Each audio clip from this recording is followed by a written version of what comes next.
A lot of athletes started their journey at the high school level. As a high school athlete, we were taught to work as a team and play to represent your school.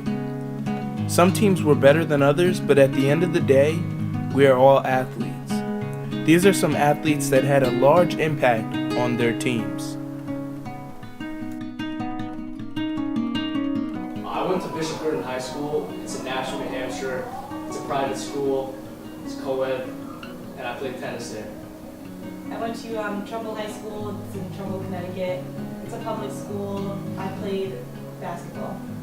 I went to Brooklyn Tech. It's in Brooklyn. I played golf and basketball. I went to North Babylon High School on Long Island, and I played baseball. For me, it was the practices. Coach always had us run, and there was this ice cream place about a mile away, so we always just ran there. And we always just ate ice cream, and when we got back, everyone would be full.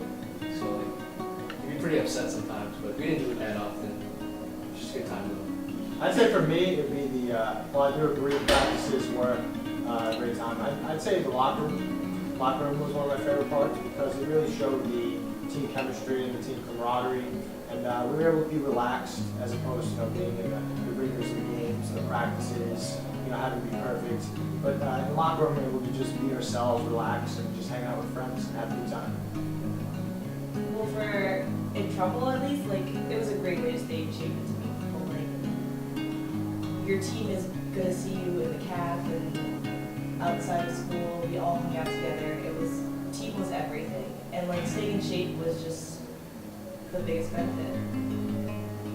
For me, it was just getting to know a group of great girls. It was the community that you built.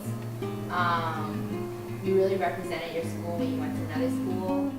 We won our FCAC championship, which is the championship for our league or whatever. That was the best game I think I've ever had to play in my life. We went to the half, down 15 points, and we were all basically broken. We had no idea how we were going to do it, but as soon as we got back on the court, we rallied and we just fought tooth and nail. It was great. So we were down in the bottom of the seventh. Down not the entire game, but in the bottom of the seventh, we were down by 2. And we battled back. We got to get tied, and I was up, and I got a single after I stole second, and then sacrificed me over to third. And then from there, there was a pass ball by the catcher, in which I stole home to win the game. And baseball, stealing home was not something you see very often. So at my first school I played, and I tore my ACL, and it was just the worst thing that probably ever happened to me in my whole entire life.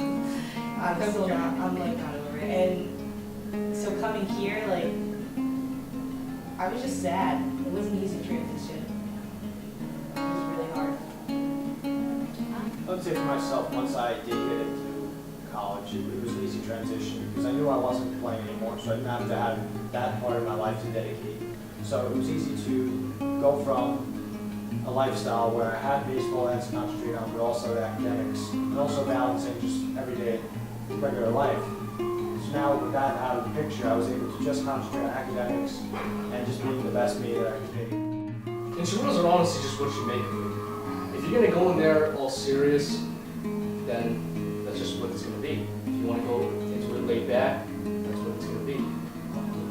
Intramurals are great for those who aren't playing sports anymore, so they continue on with the fun part of it, but also the competitive part, because intramurals do become very competitive. Like Nora said, you have League One, which is a very competitive league, where the best of the best here that aren't playing on the actual varsity teams at the school are playing.